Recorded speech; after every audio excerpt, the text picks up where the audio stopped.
Okay, we are, I think we're officially recording now.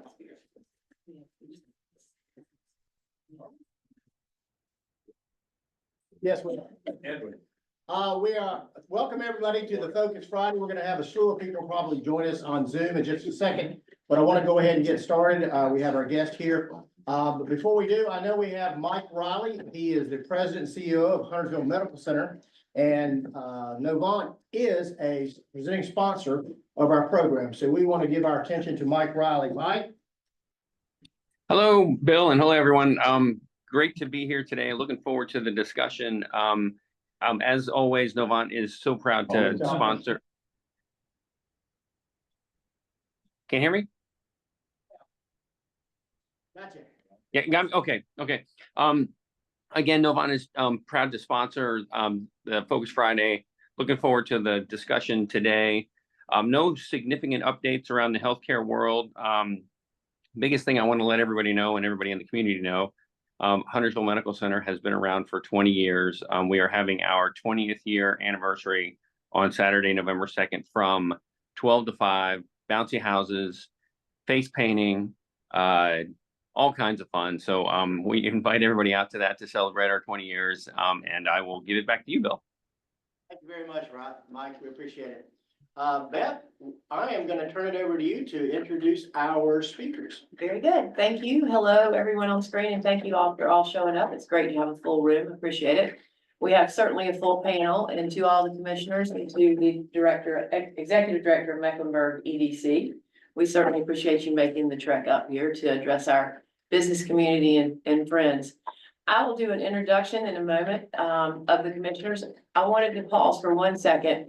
I just met James Smith this morning, and his company is My Outdoor Joy. Is that correct? That's correct. We were talking about Western North Carolina, and Western North Carolina being prominent on everyone's mind, and some to the medical aspect of it. I think James he's been on the ground with backpacks on, hiking into the mountains, finding people and delivering foods, and understands a lot of what's going on the ground that may not be on the news. So I asked James if he'd just give us a little synopsis of what he's seeing and what he expects. So the difficulty is this: what we see on Western North Carolina, generally on the TV, is we're talking about Asheville. You're talking about the bigger places, Big Rock, that you see flooding. What people are not aware of are the very small towns in Western North Carolina. Those towns are typically not accessible through helicopters, and short of the National Guard, there's really no way to get supplies up to some of the very remote places and actually educate them on the process of staying safe. So what our company has done, we are a very unique company. We are an outdoor company that teaches all kinds of outdoor skills. So our guys have been backpacking because there are no trails. We're off the trail at this point, using compasses to get to these small places, delivering water filters, teaching people how to stay safe. Because one of the things that we're going to see, and I know the sponsor, and they're going to say this as well, we're going to see a rise of hepatitis in the Charlotte area, probably within 5 to 6 months, because what people have been doing in lieu of a bathroom is they've been using the floodwaters for bathrooms, which is going to be a main carrier. And it's even a concern for us as we're going up there, but it's going to get better over time. But it's going to be a long stretch because some of these people are very ingrained in their way of life. And even coming into the main cities, they don't actually want to get there. And we often negate the elderly who can't get there. So I think we're going to see some changes in the next couple of months. I think they will probably call the National Guard. Our company, we're trekking up 20, 40, 50 pounds per person of filters and things so that people can live in their everyday life, and food and MREs.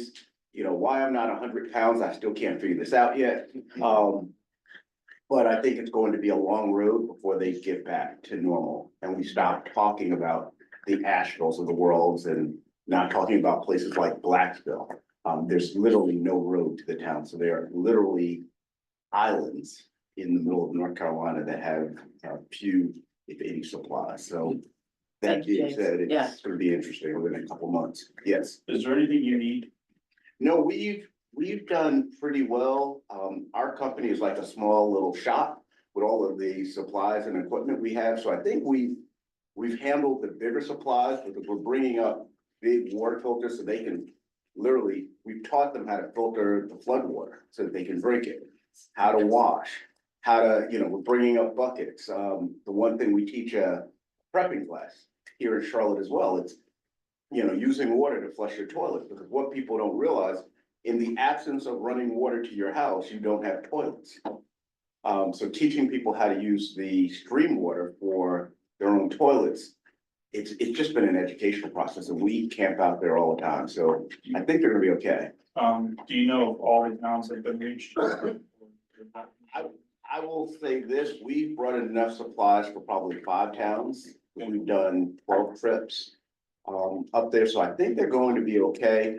We were very big advocates of FEMA getting more people on the ground.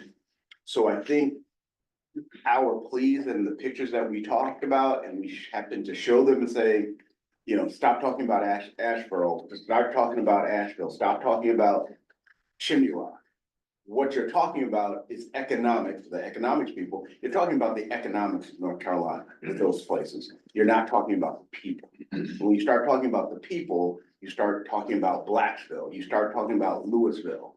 So I think they're going to be okay, but we can talk offline and see if there are supplies that we need to bring up there the next time around and kind of go from there. Because we've donated pretty much everything we had. Okay. Okay. I want to remind everybody too, the chambers, we have a 501c3 foundation that we have, and we have been taking in supplies. If you go to the chamber's website under the member news, we have published 7 locations. John Hepler's Payroll Plus, Randy Marion, John Bradford's pet screening, 7 different locations with the hours. It's really 8 to 5, but they're taking in supplies. We have a list of what supplies is needed. In addition to, really, we're getting in, that some of those places that are collection supplies are getting filled up. I mean, they're literally getting filled up. So what these folks are really gonna need, probably more than anything later, is money to get back. You think about somebody who's got a 30-year mortgage on their house.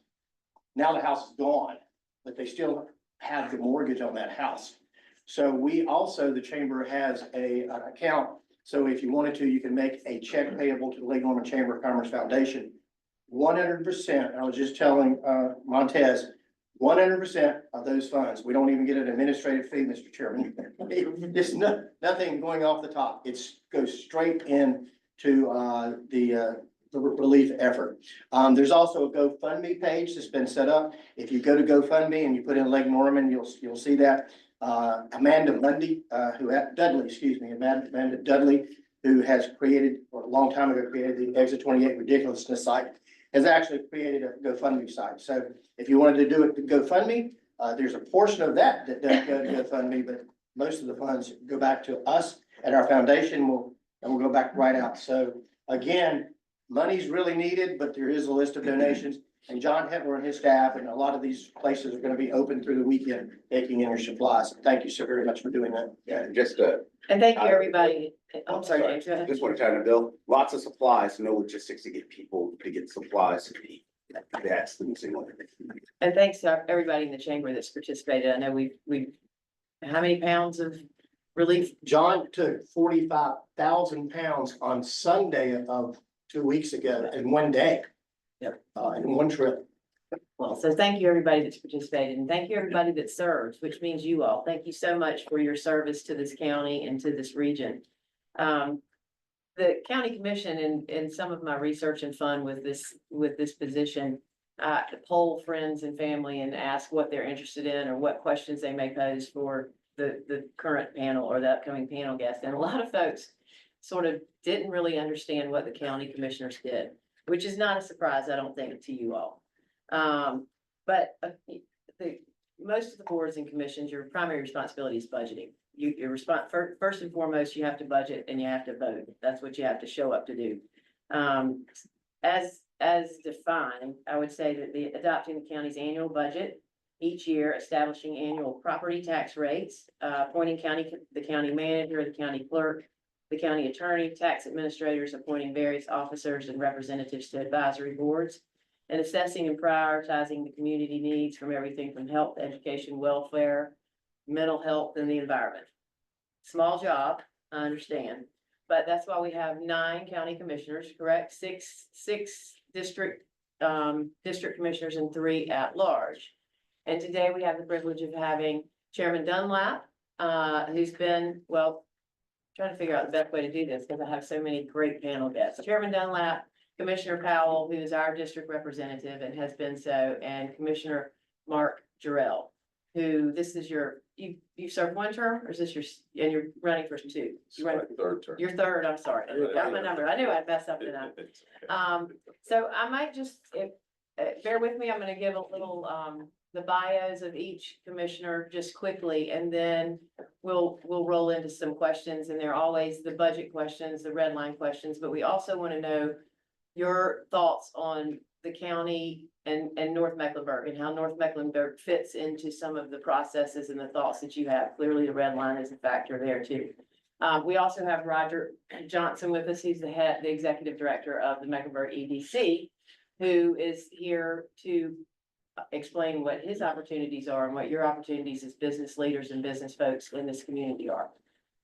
So Chairman Dunlap, you have been in Mecklenburg County, well, all your life, but you have been on the Mecklenburg Board of Commission since 2008. You served 14 years as the District 3 representative for Charlotte-Mecklenburg School Board as well.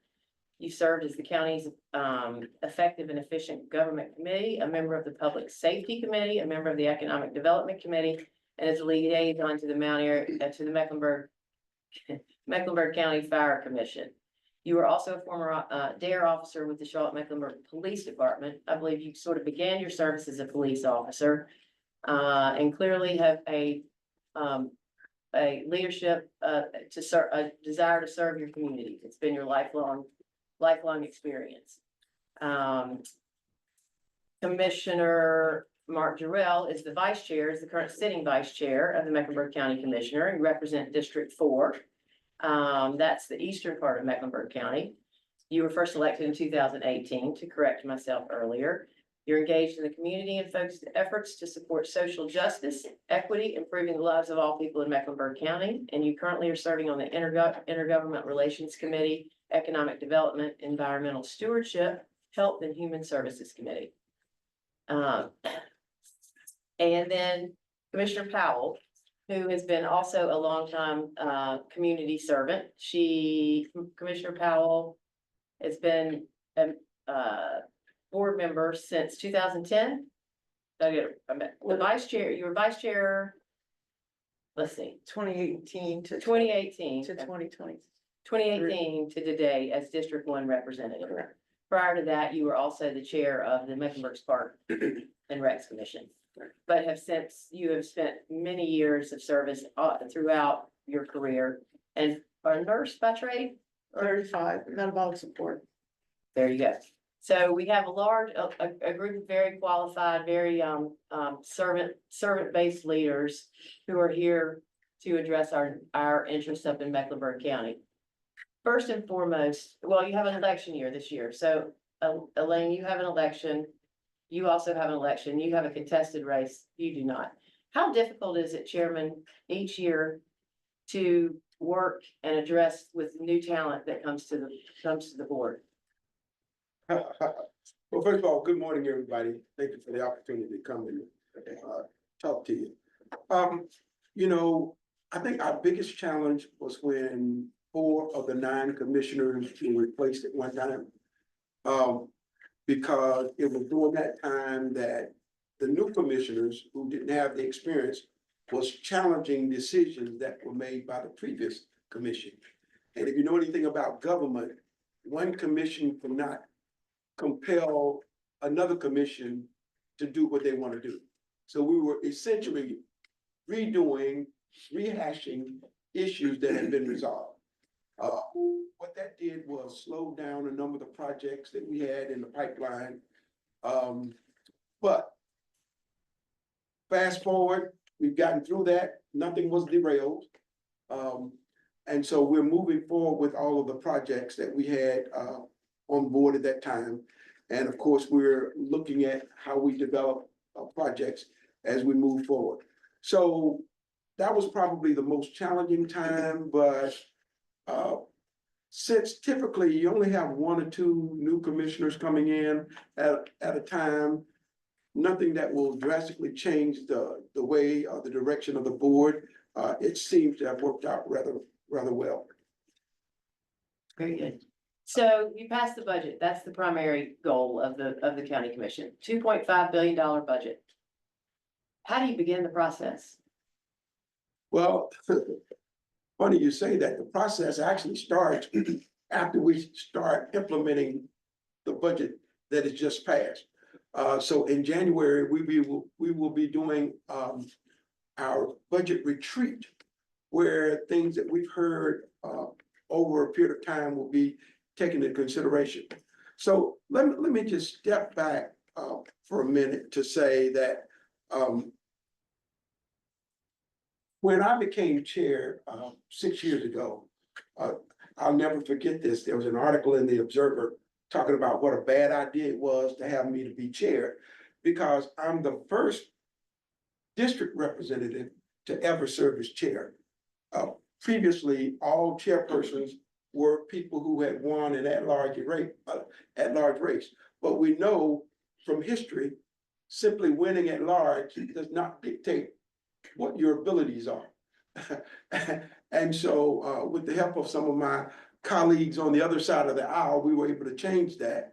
And so one of the first tasks I had was to meet with every town mayor and manager to say to them that my goal would be no different than any person who is serving as chairperson. And that's how I got to meet Woody and some of the other mayors, Rusty, and I think that has worked well for us. One of the things we said at that time was that if you need us, we'll be here for you. And some of the mayors have taken advantage of that. You can go by and look at the Kane Center as an example of that. The Park and Recreation in this area has our efforts here with the new rec center in the north. It was an effort to say that we all make up Mecklenburg County. We know that the northern part of the county represents about 10% of our almost 1.2 million citizens now, especially at the rate in which we grow. And so we realize the strength of this community. We are equal players. You can look at our involvement with the MTC, the cart pole, the initiative with the police on the lake, the money from ARPA, the money from opioid dollars, affordable housing. All of these things are important to Mecklenburg County as a whole. And so I just simply want to say that our board is just as committed to Mecklenburg County as we are other parts of Mecklenburg County. And we have people who will testify to that point.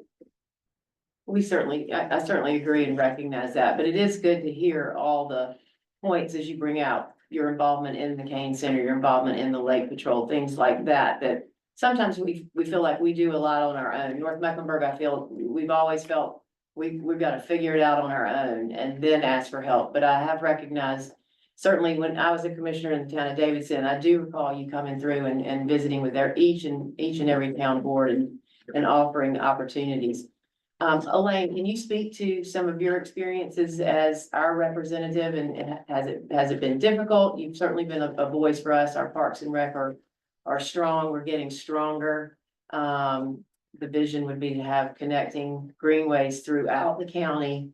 But can you speak to your experience on what you've been able to be effective with for the region? So, good morning, everyone. The first thing that I want to say is that when the 4 new commissioners came and we challenged things, I do not regret 1 minute of it. I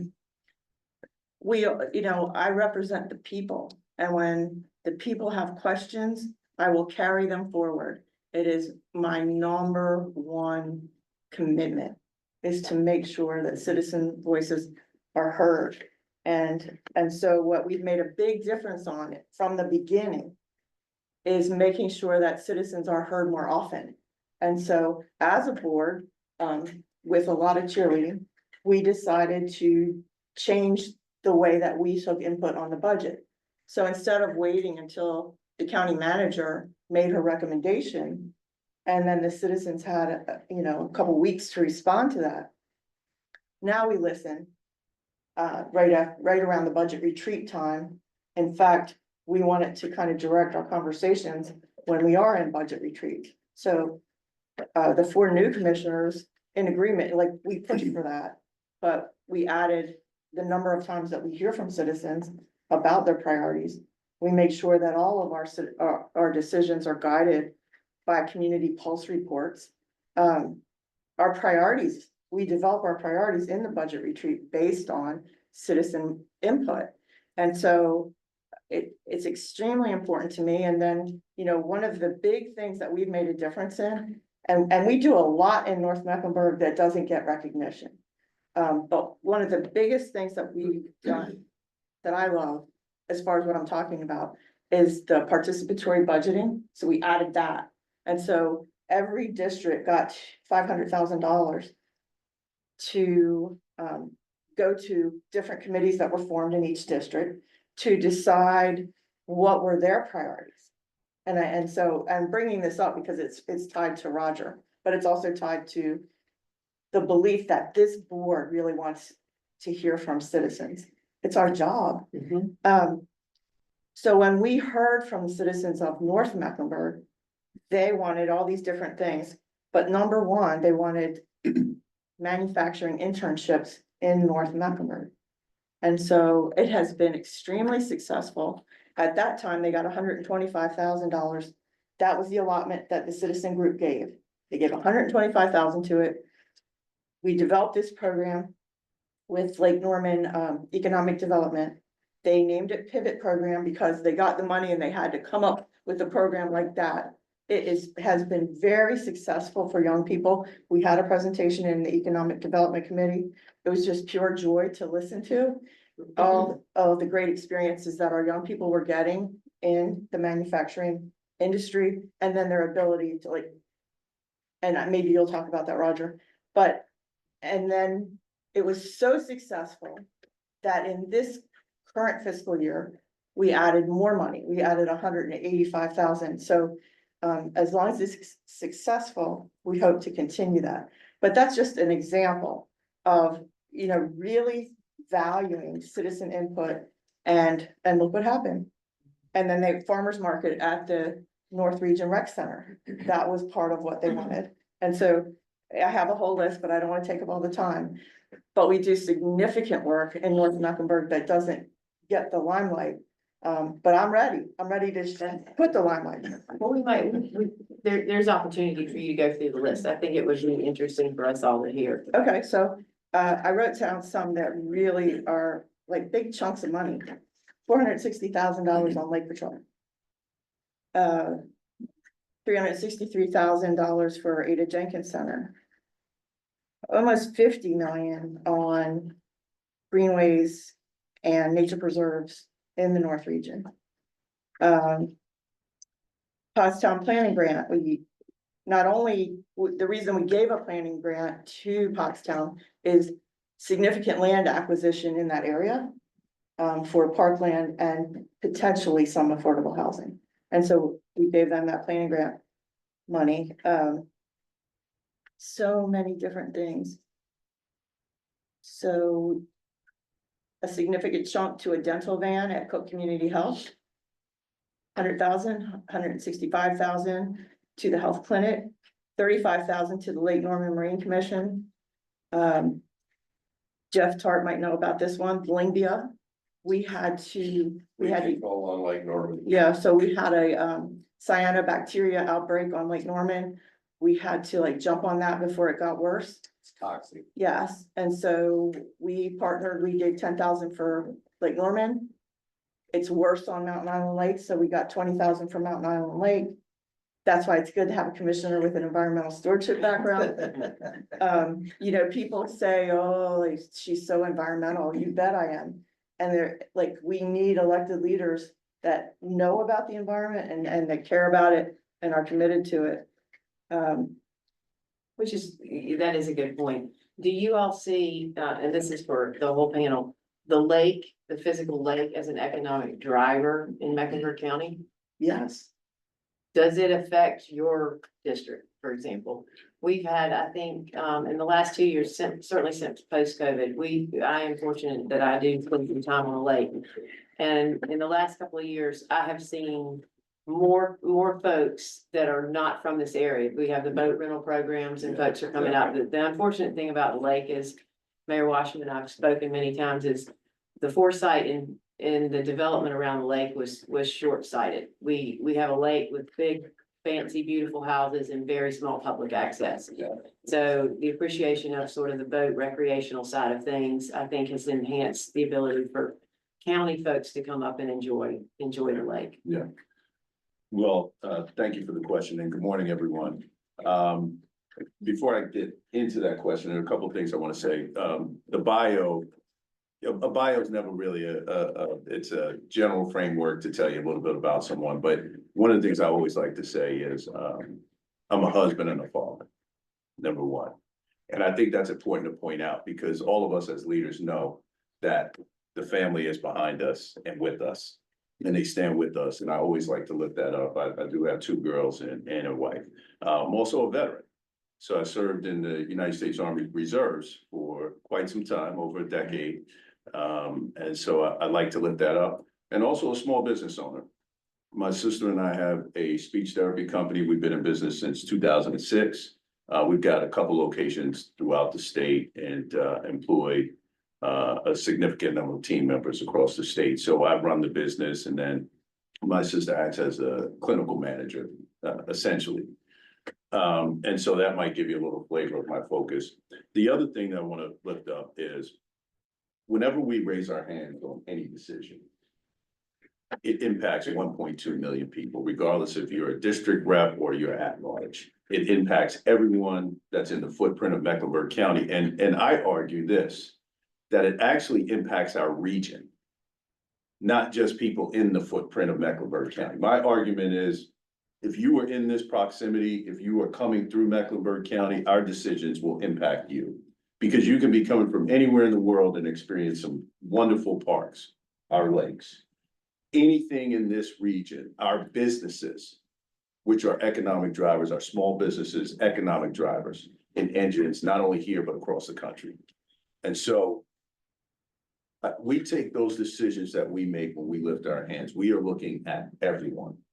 We're going to apply equity lens. So when you ask, does anything up north impact people in District 4 in the eastern part of Mecklenburg County? Absolutely, without question. All of us want to access amenities and resources from wherever we can grab them, period. And so when you think about one of the focus, and I think in the bio you heard, my focus is on equity is because a lot of people cannot access resources. I have people in my district, I have young kids that live in pockets of poverty that have never even been uptown Charlotte, let alone coming to the lake to enjoy it, right? So I'm always gonna lift that up. I'm always gonna lift those folks up, and I'm always gonna try to provide spaces and places for folks to enjoy a high quality of life. Although we have a huge focus and support for our most vulnerable through social services, me personally, I'm not a big believer in social services being the way to get people out of poverty or to get people access. What I want to do is provide a safety net and allow people to participate in the economic opportunities that are available to break generational cycles of poverty, to move them off of the social service roles, and to allow them to access a high quality of life. And so I say all that to say, we have business owners here. We have a huge focus on education. Yes, when the 4 of us came in, we did push We did push, and I think what you see on the board was a tremendous balance of experienced elected leadership that was needed to guide us through some of the roughest times the world has ever seen. George arguably has been, in my opinion, and I am biased, but I also can be objective. George is the greatest chair in the history of Mecklenburg County. What he experienced through his leadership hasn't been experienced by anyone else that has served in this role. And he by far led us through COVID, an economic crisis, a health crisis. And it was the balanced approach with new electeds also pushing and thinking outside the box that have delivered results. Elaine has environmental stewardship. When you think about what's been delivered, the land acquisition that has happened and taken place, the economic development that's taken place in the north is a direct result of her leadership. No question about it. Acres and acres and acres and acres. Just that push has been phenomenal. And so when you think, and you couple that with our economic development team and Roger's leadership and Shahid Rana and Dr. Leslie Johnson, what we've been able to do from an economic development standpoint and support, I am proud of what we've done as a board since the 6 years that I've been here. And Elaine, the last thing I will say is this. Elaine was our vice chair for 5 years. Leadership matters. Elaine said, Mark, it's time for you to step up in leadership. How many people give up a leadership position? And we know titles don't make leaders, but that's the type of person she is. I'm going to step back, Mark, because it's time for you to step up. And that's the type of people that are sitting at this dais today. So thank you for the opportunity. If I may, I want to look at it from a different lens about how the lake works. Area Development Magazine does an annual survey of all the C-suite executives, Fortune 500 companies, as well as the site selectors. And year over year, quality of life ranks in the top 10 elements in which business leaders decide whether they're going to locate their large businesses. Every time a new organization comes here from Europe or anywhere else, it goes to the state of North Carolina, down to the local level, where we advocate on your behalf and make you aware of those opportunities to host this company in your community.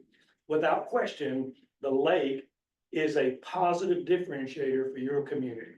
People want to live near where amenities are. I could share many details about that, and I'm just going to ask you to trust that on face value. The second is, one of the best economic drivers is tourism. Because people come into our community, they leave their money behind and they leave, right? And I know sometimes that has some traffic issues associated with it. I'm not burying my head in the sand, but I will share with you, it means a lot to all of these small businesses here, some of that sales tax revenue, other increased property values as a result comes back to the county's coffers in the general fund, where it's distributed across the organization, including helping other districts that aren't necessarily here. So from a tangible benefit, the lake is unquestionably an asset for our community, and we're glad it's here. So with that, let me introduce Roger appropriately. Roger is the Director of Mecklenburg County Office of Economic Development. He's responsible for leading the team that promotes economic growth and opportunities for residents and businesses throughout our region and with their programs and services. Prior to joining the county in 2023, Roger spent 15 years working in all aspects of economic development for 3 different local governments. He served as the Economic Director for Albemarle County in Virginia. Is that correct? Yeah, Charlottesville. People would know that. Yeah. He also has more than 10 years supervisory and management leadership experience working for Progress Energy in Florida, now Duke Energy, including the Progress Energy Florida statewide metering plan. You also served as Economic Director of City of Greenville North Carolina. and City of Wilmington. City of Wilmington. So many years of experience in economic development, certainly around water in Wilmington, which is a nice aspect. So thank you too for being here. All your collective energies and strength promote a great, strong county. And one thing our business leaders want to know is how do we fit in how do we fit in and how do we verbalize our concerns and interests to you all? What's the best avenue to connect our region and our business leaders to the county and let voices be heard both ways. I find communication is typically a one-way street. It's, people say they are not communicated to when something pinches them. What we want to do is allow business leaders to have a open road to the commissioners and be able to verbalize and be heard, as you all say you have heard. So let me just say that, I think you probably won't find a more dedicated group of elected officials who sincerely want to hear the voices of the public. I don't know of a person on my board who wouldn't give you their direct telephone numbers. And if you call them, they will pick up the phone if they're not tied up, or they will certainly call you back. I've not heard one complaint about people not hearing from their local leaders. So just know that we're accessible, and we will call you back. In my tenure, I only know of one commissioner who people say they don't call you back, but they're no longer a commissioner, so we don't have that issue now. Most of us communicate well with email. We only have a few commissioners who don't do email. So if you email or text any one of us, typically we will call you back. But that's not just the only way that we communicate. I'd like to think that when a person from your community, from the northern end, will sign up for an advisory board or some of the other appointments that we have throughout the county, that we communicate in that fashion. And those people who are appointed or elected by us will communicate to you what they're doing. I know that we have people in the arts community serving on art advisory boards. And when I would hear that no money's coming to the north end of the county for the arts, then we could have somebody to articulate just how many dollars have come to the north. So through our advisory boards, direct communication via email, text, you will hear from the Board of County Commission. That is a good point. Advisory boards are a vehicle for information, and we do maybe as a chamber need to look at the opportunities to join and participate more so in advisory boards. One tool on the Mecklenburg County website was for budgeting is the budgetary the priority surveys, which I found interesting. You could click and pick at each district and what was highlighted in each district of interest. And I guess that dictates how you all craft your conversations around the budget process. And consistently on all the districts, as I glanced through it, the budget priorities were behavioral health, funding for behavioral health, effects to improve affordable housing, land for parks and greenway, and workforce development. That seems to be a common theme, of course, throughout the county. How do you look at dollars for behavioral health, and how does that filter into your districts? Well, don't let me hog it, guys. That's why I put you. So. Or not just behavioral health, but I guess. Well, I look at it like this. In January, we will have another budget retreat. And as has been stated, that's when we set the direction of the board for the next 2 years. So every time there's an election, the board does a retreat and determine what are our new priorities. And this is what we had to do when we had the 4 new people come in, is to determine, are we going to continue moving in this direction, or are we going to pivot and make something else our priority? So I would tell you, out of the board's priorities this session, I think probably maybe $80 million were directed toward those priorities, because a substantial part of our budget is already dictated by federal mandates, state mandates, and HR issues and things of that nature. So we have an opportunity to direct dollars to those things that are important to the board as a whole. And as has been stated, we do community surveys. Again, that's another way to communicate, because if you participate in the surveys, you would be surprised how closely our priorities are aligned to what we hear in those surveys. So that's another way, another opportunity to get involved in what we do. And essentially, we look at our budget, and of course, anybody who's dealing with a budget, gonna look at what you did last year. Based on the survey, do we need to increase that?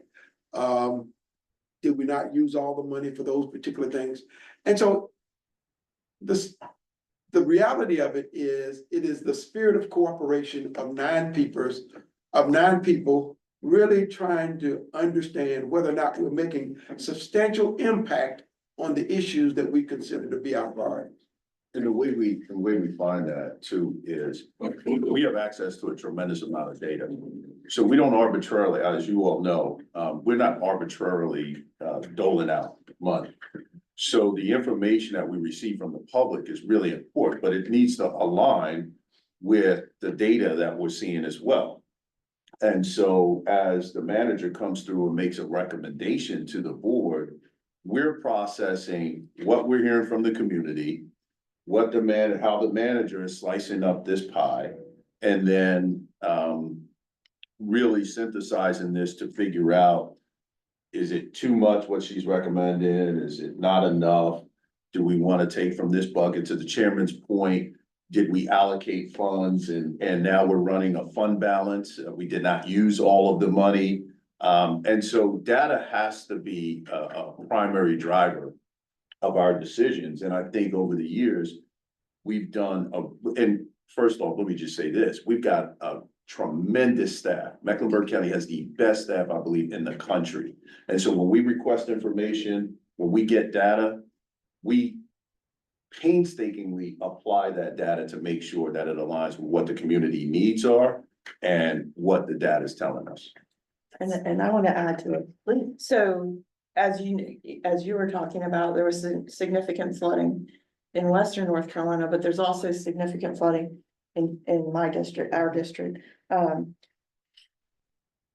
To where there was so much trauma, and I don't know if you guys know this because it really hasn't been on the news.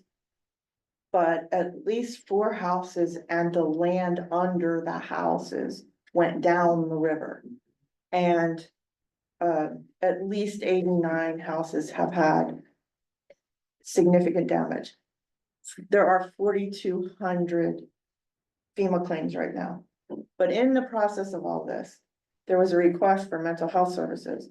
And there's an infrastructure throughout the entire county that serves everyone that is available. But I needed help from Health and Human Services to get all of the resources available to the community so that they could get it the way they needed it, whether it was in a group setting or individually, because it is trauma. Right. I mean, I feel trauma myself from like being with people that have lost everything. And so I think you're doing really well because I know you're seeing that.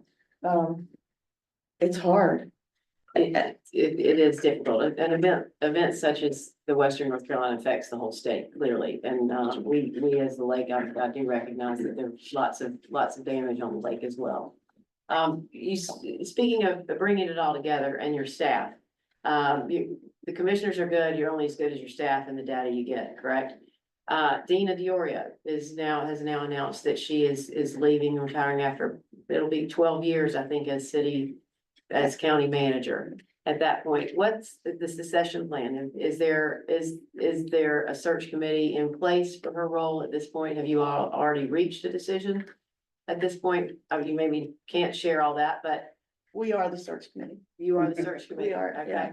good, And we are looking at firms right now to help us. okay. So let me just share a little bit about that process. I've been through a number of searches, even when I was on the school board and with the county commission as well. And so the search process is developed because of some of the experiences that I had, where people were shut out of the process. Only certain people could be included because you were trying to drive to a certain outcome.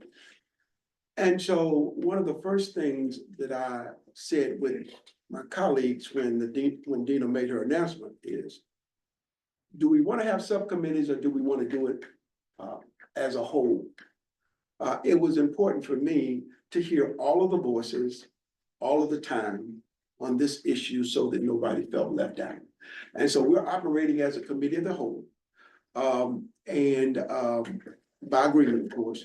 And one of the first things we did was to put out an RFP for firms who were interested in conducting the search. I think there initially was about 14 firms who were interested. Only about 6 firms, I think, actually completed everything that we had requested. Once we did that, all of the data, as they always talk about, information was disseminated to all of my colleagues. It was their responsibility over a period of a week to review the information and rank those companies that were interested in conducting the search. 7 of the 9 board members participated in that process. And so now we're analyzing the information that has been received from our colleagues so that we can then select a search firm who will be responsible for conducting the search. And I think that process will probably be about a 3-month process. We look to appoint a new chairman somewhere around April, May, or March of next year. Now, of course, during that period of time, there will be a number of changes. There could be potentially new changes on the board, may or may not be. The chairmanship will change. I've done this for 6 years. As Elaine said, it's time for other people to step up. So we'll have a new chairman. And then that chairman will decide how the process moves forward at that point. But my hope is that this board, who represents the voices of all of Mecklenburg County, will continue to be involved in the process until we appoint a new manager. I know we have some questions, but I do want to give Roger a moment to speak about economic development and what his visions and plans are and how we can participate and benefit from his role. I'll try to be succinct. I recognize I'm in the best supporting actor role here. About a year ago, Dr. Leslie Johnson, who is my immediate supervisor, introduced me to all the town managers, including the 3 on the board. During that time frame, we went over every single service that economic development offers by Mecklenburg County. We asked those town leaders to prioritize how we can best help the communities. And there were different answers related to development and big business and the like, but the one thing that had unanimity was that all of the town leaders, including some folks in this room, said, we want you to help our small business enterprises grow. If you can help us in any way, shape, or form, it would be that. We launched a program called Township Connections. If you haven't heard of it, these folks in the room here can help educate you about that. But the general idea is we wanted to come into your community and bring Mecklenburg County services to where you are. We had those things centralized, now they're decentralized, now we're coming into Davidson, Cornelius, and Huntersville, putting on small business programs. Well, what does that mean, small business programs? It helps me, I think one of the commissioners mentioned the vulnerable businesses in our population. Usually that's small business enterprises, women-owned business, and minority-owned business. They don't have as much access to capital. They don't have the same network. We're providing that for them. What does that mean? We help them get certified. Certified means they go to a state process, become a certified business. Now they're able to bid on projects from the DOT, the city of Charlotte, the county. That's just one example of the work that we do. We also have a McLending program where we actually provide loans directly to those small businesses who may not quite qualify for a traditional loan because of a number of reasons. And the general idea is you can contact the county and get a $75,000 loan if you meet certain criteria. It's called McLending, and we'll loan directly to your small businesses. It includes rewriting business plans for your small businesses. It's participating in existing programs where if you're a small business, about 14, 15 people, and you're ready to go to the next level, we actually work directly with those businesses, help them write their expansion plans and execute it. There's many more things associated with Township Connections that I'd be glad to talk with you about either offline and or through the chamber. It's not just the county alone that's doing it.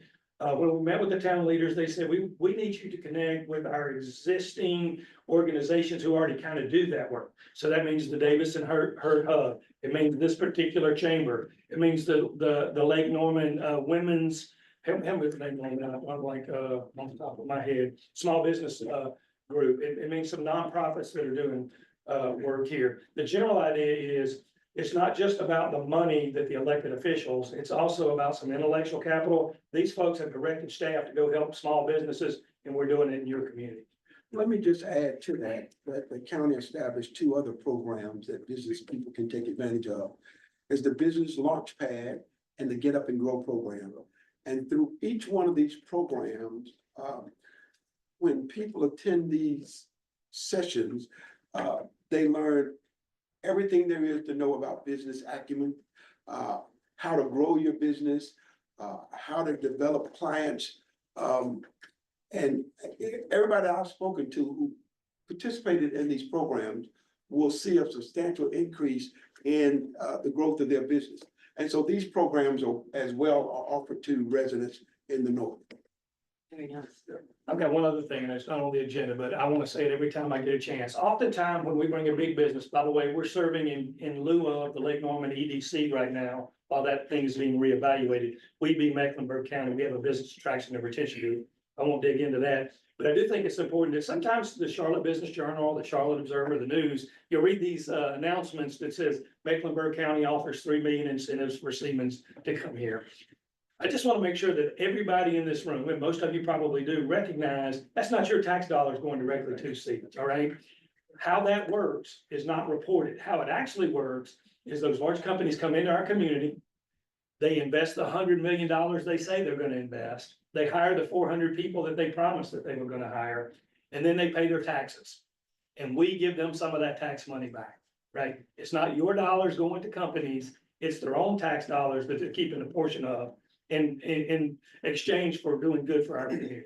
Sometimes that gets, it doesn't get translated in the media. Most of you probably do that, but if you didn't, I want to share that. Thank you. Thank you for the clarification.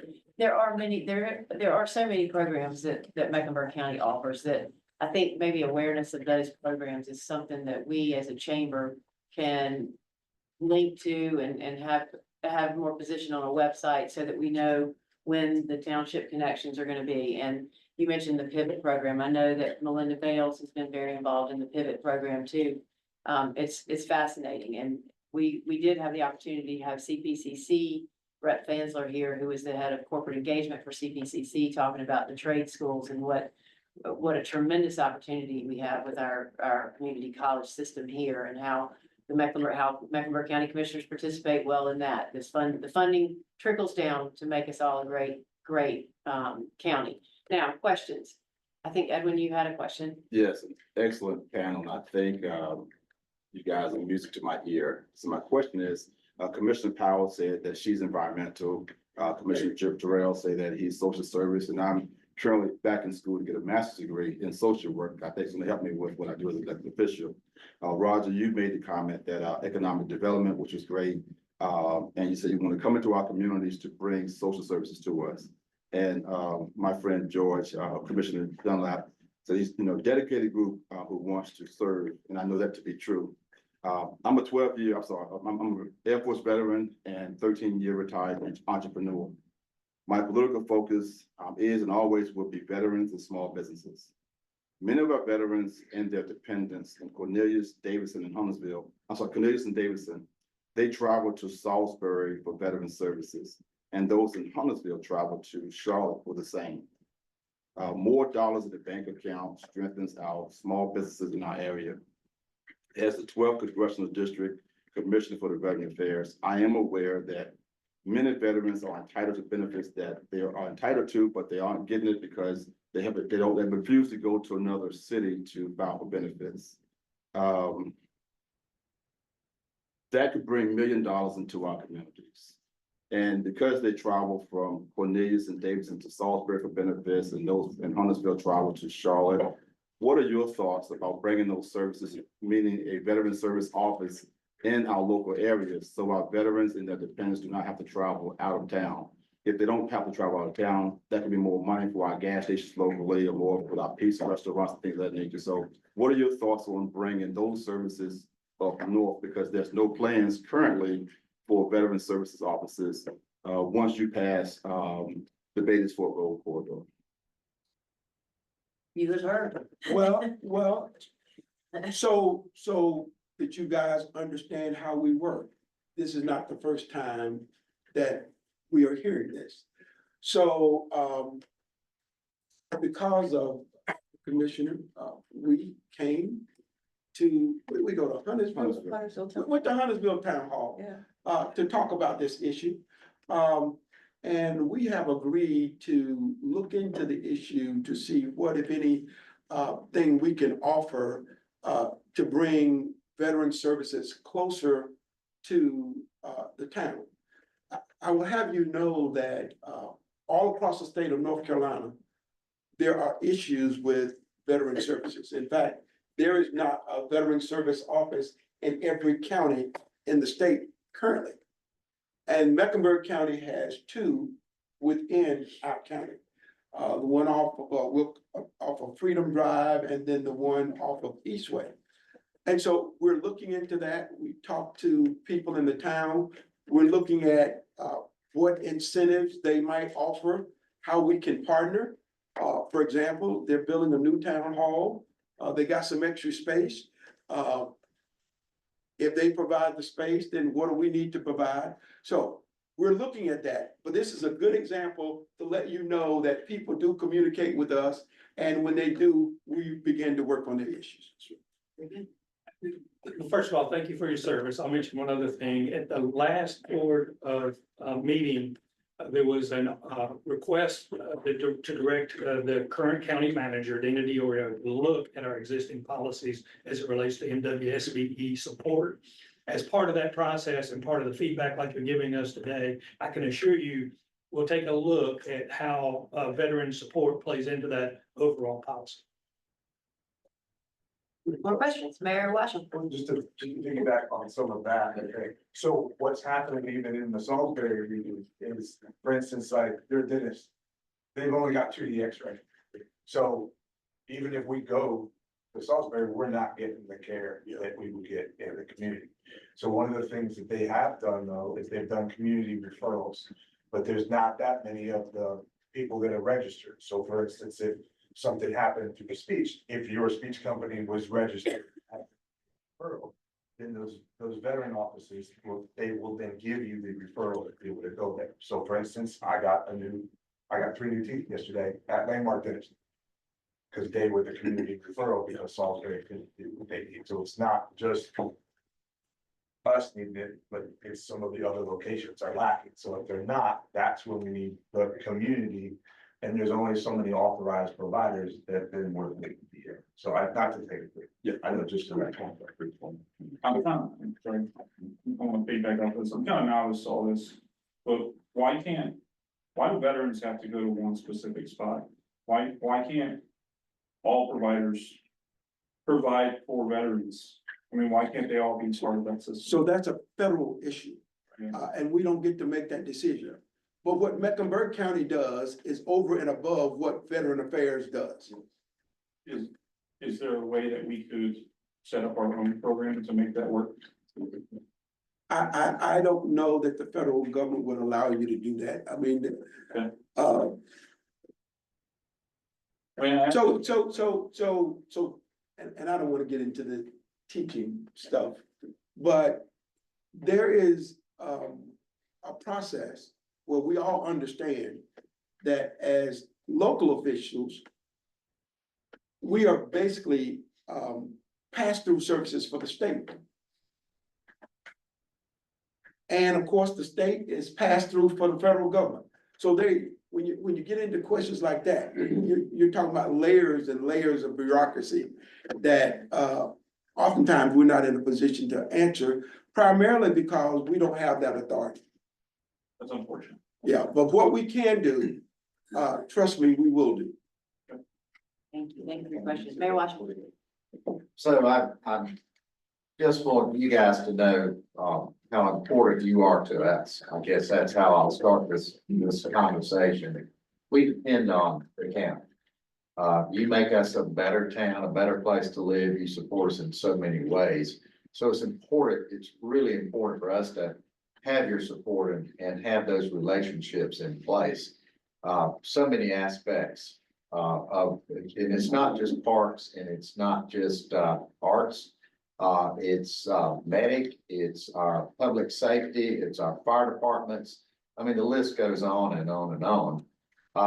And we want you to understand that. So how do y'all see that? I guess the reason I'm asking this question, in the past, not recent past, because I get to you guys and y'all been very responsive to me, but North Mecklenburg has kind of been an island to itself, right, Beth? And we've really had to fight for things like this recreation center. This guy was right in the front of the battle here. And so how can we make sure you guys, because your membership does change from time to time, know our needs up here. All three towns are different. We have different needs up here. If you're spending time with us, you know that, and I won't get into that. But how can we plan ahead to make sure we have even better dialogue to make sure you know what our priorities are as you formulate your budget and as you formulate plans for the future? Because it really, really does impact us. Well, Woody, I will say to you this, one of the reasons why we're all elected officials is because our communities believe that we will fight on their behalf. When Beth invited me to this session, I said to Beth, you should also invite Mark Jerrell. I anticipate that Mark will be our next chair. So he has heard your discussion. You've heard from him. I think Mark will probably exceed what I've been able to do. Because not only has he had the benefit of watching what I've done and how I've done it, he has the benefit of hearing from you even before he steps in the role. So I really expect things to improve as opposed to having some concern about things not being done. And I'll let Mark speak for himself. I like that. That's a good No, question. I appreciate that, Jordan. No pressure, of course. No, but I appreciate what the chairman has to say.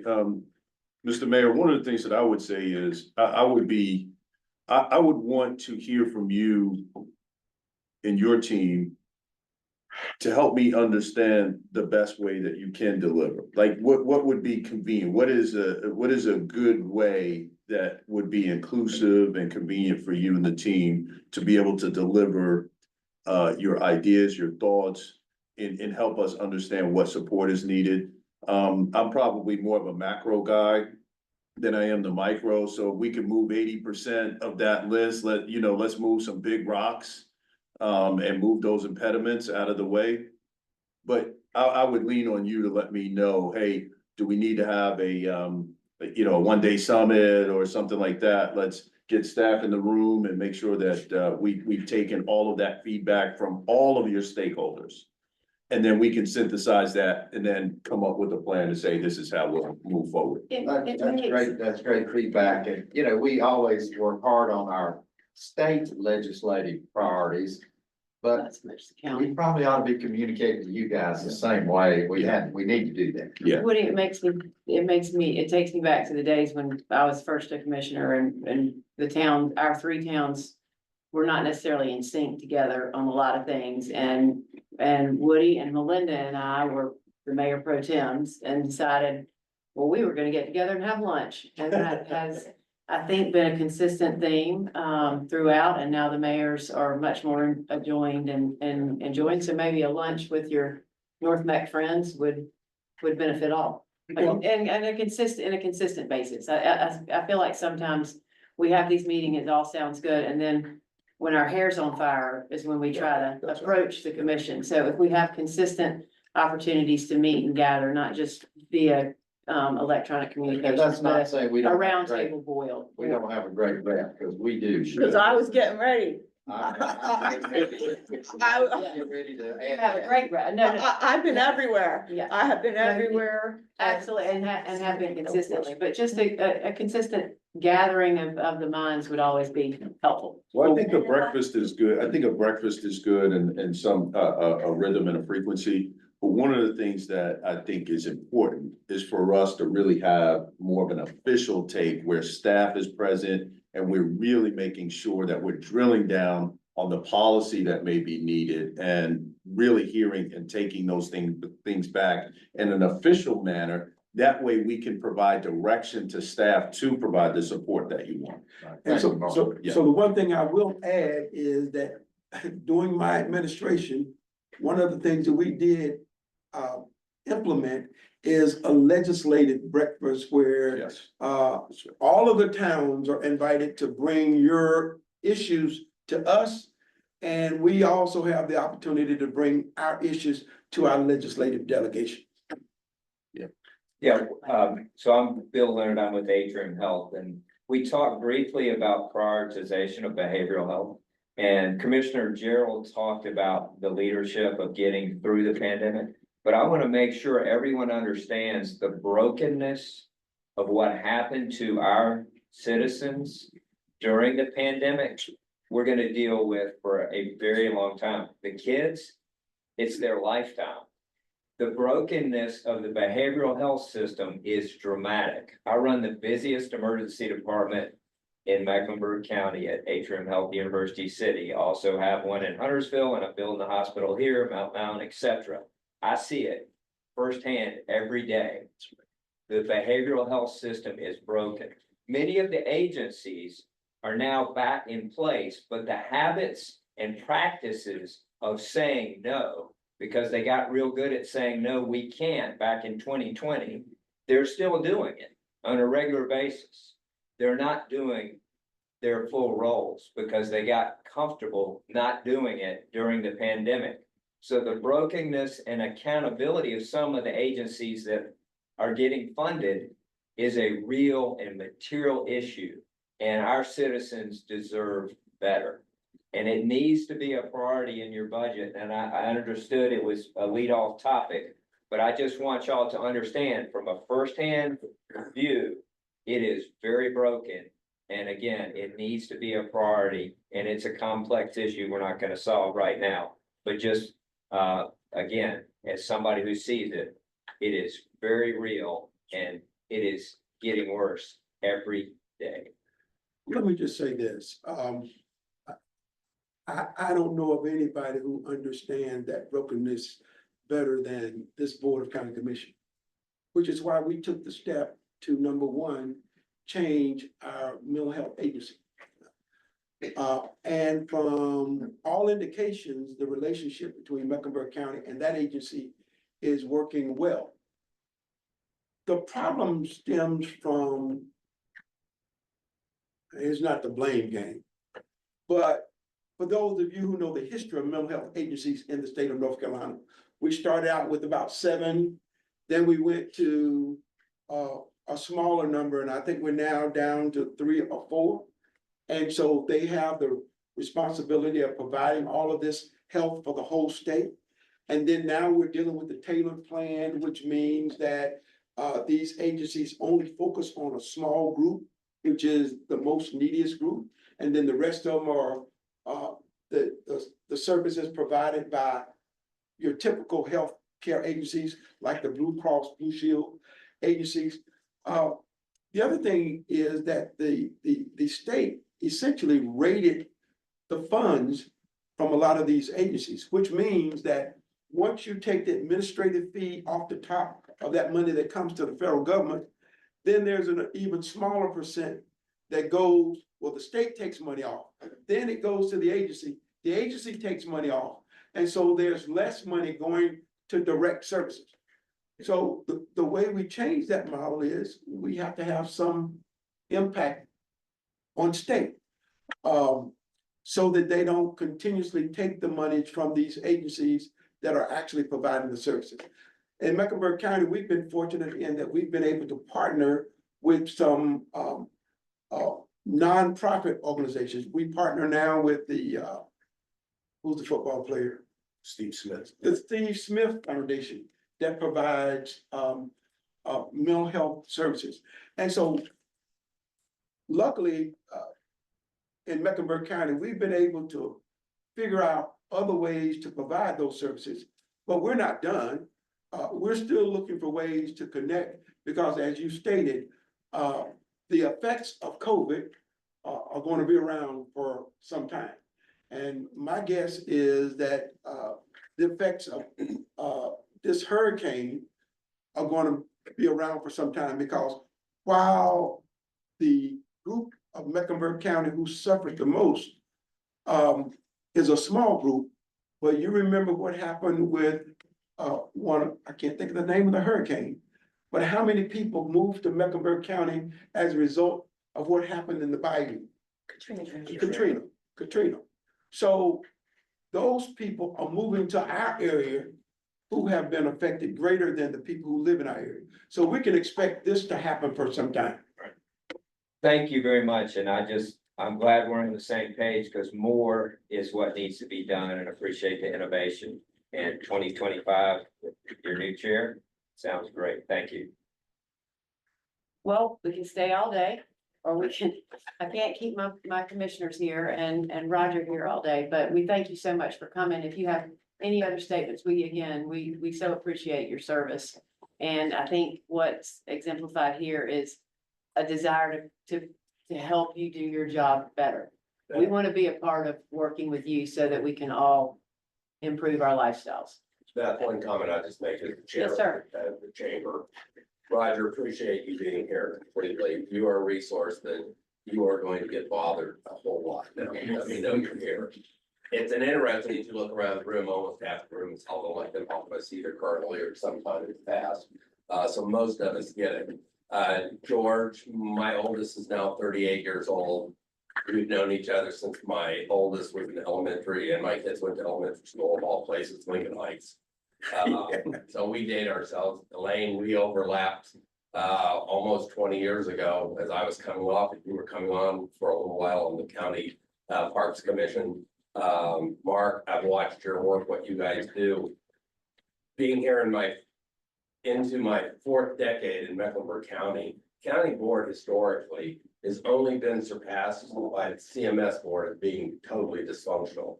What you guys have transformed the board in the last decade. 6 years. And even 6 years.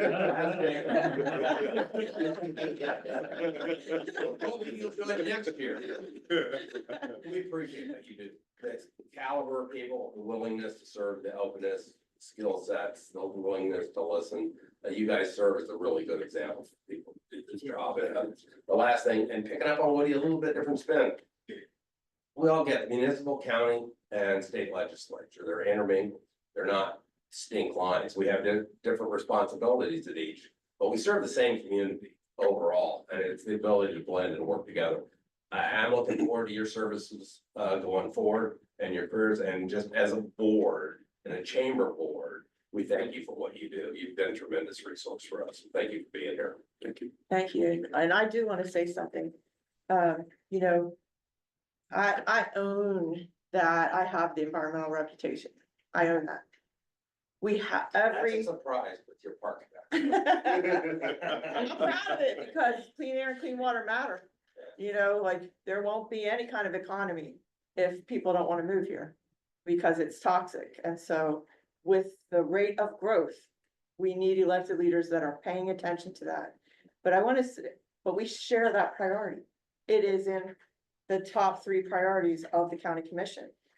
Each one of us are champions for something different, but we all work together to do the best for Mecklenburg County.